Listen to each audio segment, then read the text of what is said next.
இன்றைக்கி வீடியோவில் என்ன பார்க்க போகிறோன்னா வாழைப்பூ அடை பார்க்கவே சூப்பராக இருக்குங்களா, சாப்பிடவும் செம்ம சூப்பராக இருக்கும். அதுக்கு 1 கப் அளவுக்கு புழுங்கலரிசி, 1/2 கப் அளவுக்கு கடலைப்பருப்பு, 1/4 கப் அளவுக்கு துவரம் பருப்பு, 4 காஞ்ச மிளகாய் எல்லாத்தையும் சேர்த்து நல்லா 3 மணி நேரம் கழுவிட்டு ஊற விட்டுருங்க. ஊறினதுக்கப்புறம் கிரைண்டரில் நல்லா கொரப்பாக அரைக்கும் போதே 4 பல் பூண்டையும் தட்டி அது கூட சேர்த்துக்கோங்க.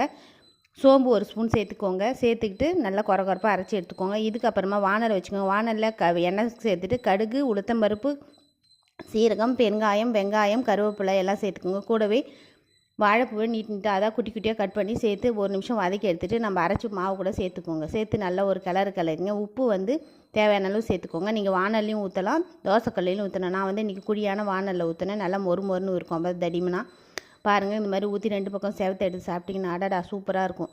அடைனா இப்படி இருக்கணும் வாழைப்பூ அடை. இந்த வீடியோ பிடிச்சிருந்தா லைக் பண்ணுங்கள், ஷேர் பண்ணுங்கள், கமெண்ட் பண்ணுங்கள், மறக்காமல் சப்ஸ்கிரைப் பண்ணுங்கள். நன்றி.